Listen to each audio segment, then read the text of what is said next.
Bonjour les Itata, bienvenue dans votre émission Coutez ça. Est-ce que vous connaissez le parc naturel marin de Martinique? Et oui, aujourd'hui, nous allons parler du milieu marin avec un homme très connu pour le milieu marin puisqu'il a été l'ancien président de la Fédération des Yoles Rondes de Martinique, mais pas que.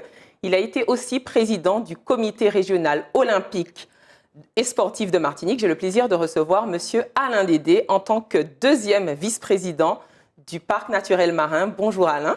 Bonjour. Comment allez-vous? Très bien. Donc lundi s'est tenu le premier conseil de gestion du parc naturel marin. Donc déjà, dans un premier temps, est-ce que vous pouvez nous expliquer c'est quoi le parc naturel marin? Oui, alors lundi s'est tenu un conseil de gestion. C'était le dernier de cette mandature, puisque nous avons été élus, mis en place il y a 5 ans. Oui. Et bon, c'est une institution qui gère à peu près les 44 km² de la Martinique et les 1500 km², les 11 000 km² de mer qui est autour de nous. Donc c'est vraiment une entité très importante qu'il faut apprécier, gérer, coordonner et surtout mettre en valeur. Donc cette institution a été mise en place avec un conseil de gestion composé d'une 50aine de membres, des politiciens, des représentants de l'État, des représentants du mouvement sportif marin, des personnes qualifiées, donc tout un panel de gens qui ont comme objectif de mettre en valeur le milieu marin de la Martinique. Nous avons pendant plusieurs années travaillé, et c'était notre dernier conseil où on a fait un petit peu le bilan de ce qu'on a fait pendant toutes ces années, et surtout on a parlé des perspectives à mettre en place pour les années à venir. Le parc naturel marin, dès sa mise en place, a mis en place un plan de gestion sur 15 ans. Et là, nous avons fait le tiers, et il nous reste encore une dizaine d'années de travail à mettre en place, tout en sachant que ce plan de 15 ans, il va falloir très vite réfléchir et partir sur un plan d'au moins 30, sinon 50 ans, parce que le milieu marin bouge, les Martiniquais bougent, la Martinique bouge. Il faut toujours s'adapter à son milieu. Oui, surtout que nous allons de plus en plus vers la mer, chose qui n'était pas aussi évidente avant. Donc c'est Monsieur Olivier Marie-Reine, c'est ça, qui en était le président pendant 5 ans, donc sa mandature est finie. Oui. Donc le conseil de gestion, vous avez fait votre premier bilan de l'année 2022. Durant l'année 2022, qu'est-ce qui s'est passé? Est-ce qu'il a été satisfaisant pour vous? Alors, il a été satisfaisant parce que nous sommes arrivés dans un premier temps à faire reconnaître cette entité. C'est-à-dire que les Martiniquais devraient comprendre qu'il existe une entité qui s'occupe du milieu marin. Nous savons et nous avons tout fait pour que nous puissions retourner les Martiniquais vers la mer, regarder le milieu marin. C'est un petit peu ce que j'ai fait il y a quelques années avec les Yoles Rondes, où je disais aux gens, venez voir les courses de Yoles Rondes, et quand vous regardez une course de Yoles, vous voyez un très beau spectacle qui se déroule sur la mer, vous ne regardez pas le bout de votre nez, vous ne regardez pas votre nombril, mais vous regardez l'horizon. Quand on regarde l'horizon, on a des perspectives, on a un œil ouvert sur le monde. On a l'esprit beaucoup plus ouvert. On a l'esprit beaucoup plus ouvert. Mais c'est exactement ce que nous avons continué à faire à travers ce parc naturel marin pour amener les Martiniquais à se rendre compte que nous sommes entourés d'une richesse très importante et surtout aujourd'hui à prendre conscience du lien qu'il y a entre la mer et la terre.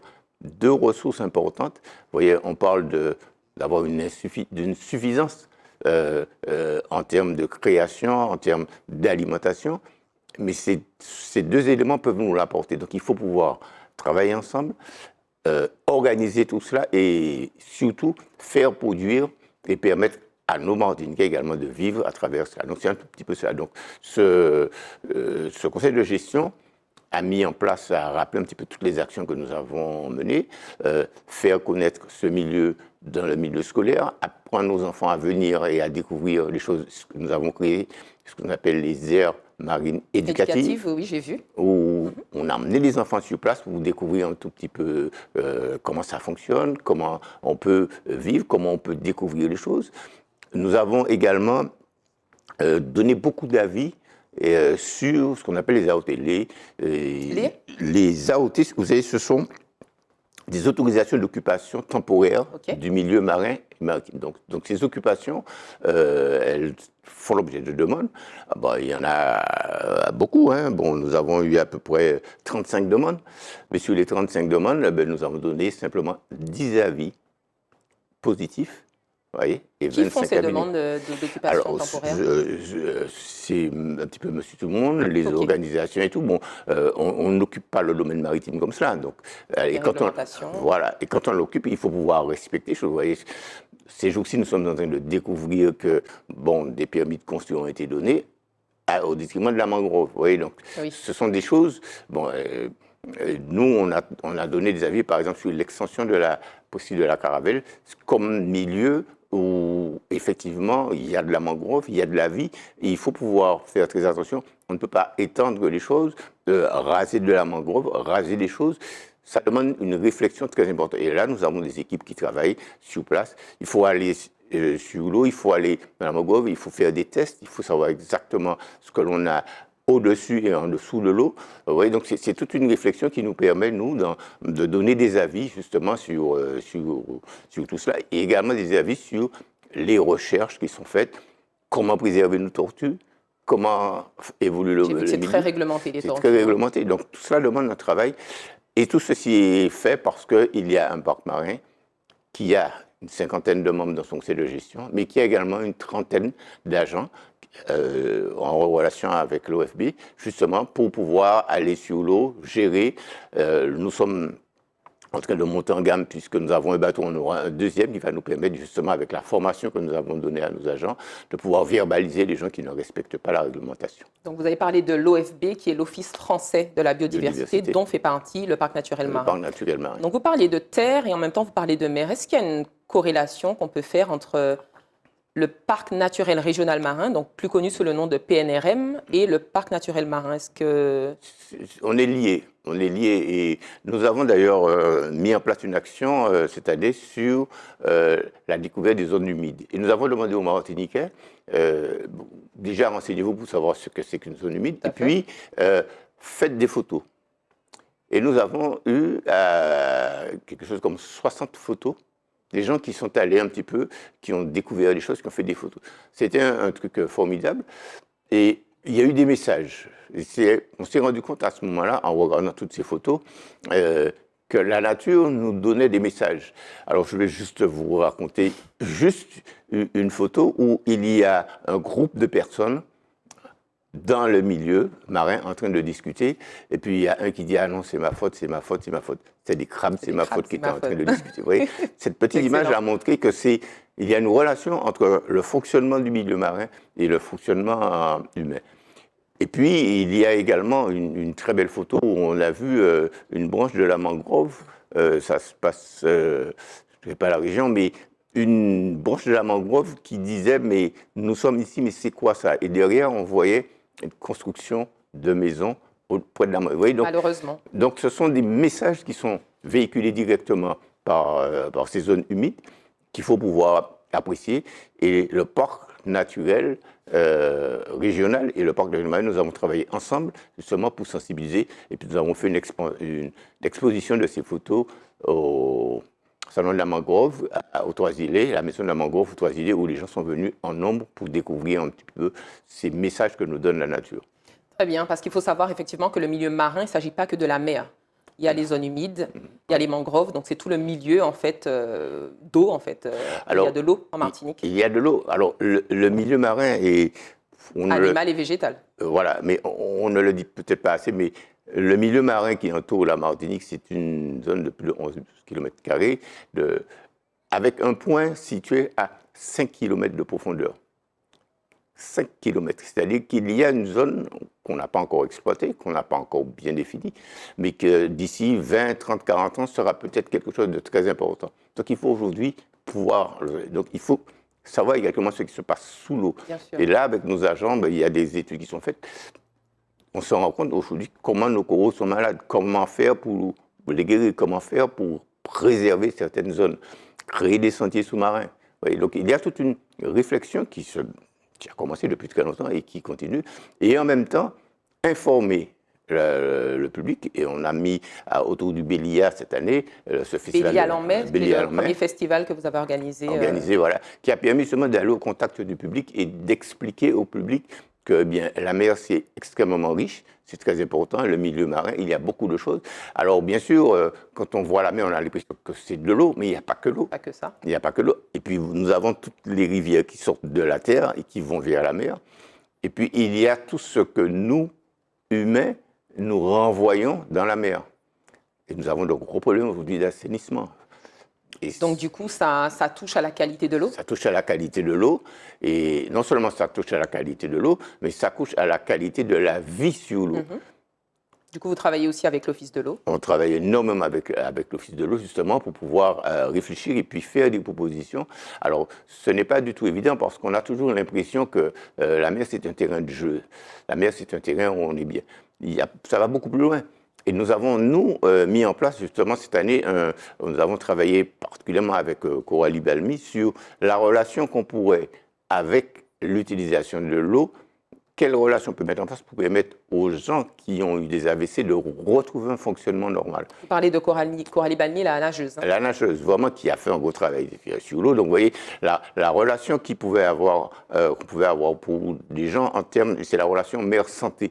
Comment on peut améliorer sa santé? C'est pas simplement d'aller se baigner à la mer, ou alors je vais prendre des démarrages.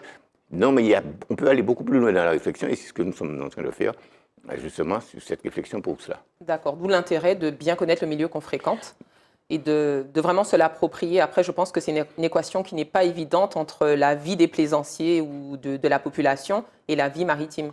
Comment vous arrivez à concilier les deux, concilier les pressions, concilier le respect de l'écosystème marin? Comment vous faites, en fait, justement, pour passer les messages? C'est tout le travail qui a été fait pendant toute cette année avec beaucoup d'actions dans les domaines les plus divers. Notamment des sensibilisations, sensibilisations. Mais le plus important pour nous aujourd'hui, c'est d'arriver à convaincre les différentes instances qui nous entourent. Et nous avons parlé des différents conseils portuaires des villes. Et nous avons tous les projets qui sont en train de naître dans toutes les villes côtières avec une utilisation optimale du milieu marin. D'accord. Et alors, par contre, ce qu'il y a à côté le plus important, c'est comment amener notre population, pas seulement ceux qui vivent en Martinique, mais tous ceux qui viennent en Martinique. Qui viennent en vacances aussi. Qui viennent en vacances. Comment organiser les choses pour que tout un chacun puisse profiter au maximum de ce milieu marin. Tout en étant responsable. Sans le détruire. Tout à fait. Ouais. Du coup, 2023 arrive avec certainement de nouvelles problématiques que vous avez cernées par rapport au bilan passé. Est-ce que vous avez déjà vu qu'il y a des choses très problématiques à régler? Nous allons continuer énormément sur la communication. Nous allons continuer également sur toutes les actions. Nous avons d'ailleurs prévu de reconduire le Bélier en mer. Et notre gros souci là aujourd'hui, c'est le mouillage. Comment travailler, comment organiser ce mouillage? Il y a une forte demande. Il y a déjà, quand on prend la baie du Marin et la baie de Sainte-Anne, c'est une zone qui est déjà très occupée. Tout à fait. Donc, comment faire pour réorganiser ce mouillage? Et je le disais d'ailleurs à l'avant-dernier conseil, qu'il y a quelques années de cela, d'une soixantaine, quand j'étais assis du côté de la baie de Sainte-Anne, on apercevait le rocher du diamant. Aujourd'hui, c'est impossible. Ce qui n'est plus le cas aujourd'hui. Ce qui n'est plus le cas. Donc, comment faire pour essayer d'organiser le mouillage? Parce que la vision du rocher du diamant à partir de la ville de Sainte-Anne, c'est un label pour cette ville sur le plan touristique. Vous voyez, donc, la ville ne peut pas. Il y a quand même un patrimoine culturel qui touche vraiment tous les bords, finalement, quel que soit l'endroit. Et toutes les villes à côté sont dans le même cas. Vous avez Sainte-Luce, le Marin, et puis on va avancer. Donc, il faut trouver un moyen d'organiser ce mouillage. La ville de Saint-Pierre rentre dans le jeu puisque beaucoup de bateaux arrivent. Et puis, nous nous rendons compte d'ailleurs aujourd'hui, compte tenu de l'évolution de ce qui se passe dans le monde, que nous avons de plus en plus, vous savez, les marins navigateurs, ils arrivaient à passer et à rentrer directement aux Antilles. Maintenant, avec toutes les guerres qu'il y a un petit peu partout, les gens repassent par le Cap Horn et reviennent vers les Antilles. Avec probablement une évolution, aujourd'hui, on a estimé qu'on a à peu près 10 000 marins navigateurs qui passent par an. Ça va passer à 20 000, ça va passer à 30 000.